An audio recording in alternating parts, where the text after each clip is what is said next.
बहुत समय पहले की बात है।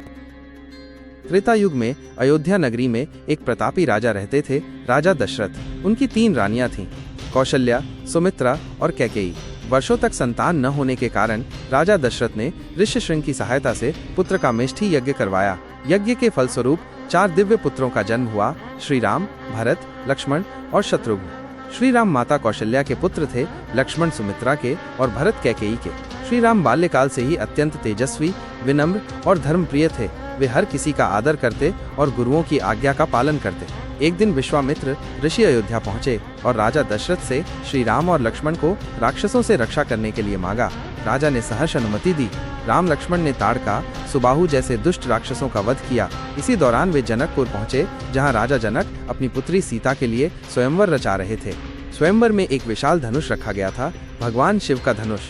घोषणा हुई कि जो इस धनुष को उठाकर उसकी प्रत्यंचा चढ़ा देगा, वही सीता का वर बनेगा। अनेक राजा आए, लेकिन कोई धनुष हिला भी नहीं सका। फिर श्री राम आए। उन्होंने सहज भाव से धनुष उठाया और प्रत्यंचा चढ़ाते ही वह धनुष टूट गया। सीता ने राम के गले में वरमाला डाल दी। अयोध्या लौटने पर राम को राज्य का युवराज घोषित किया गया, लेकिन कैकेयी को मंथरा ने बहकाकर राम को 14 वर्षों के वनवास और भरत को राज्य दिलाने की जिद की। राजा दशरथ दुख में भरकर राम को वन भेजते हैं। सीता और लक्ष्मण भी राम के साथ वन चले जाते हैं। वन में कई घटनाएं हुई, शबरी की भक्ति, पंचवटी में निवास और सबसे महत्वपूर्ण रावण द्वारा सीता का हरण।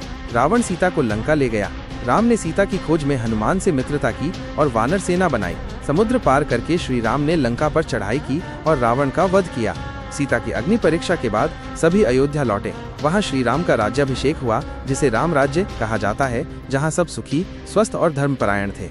यह कथा हमें सिखाती है कि सच्चाई, संयम और धर्म के मार्ग पर चलने वाला हर व्यक्ति अंततः विजय प्राप्त करता है।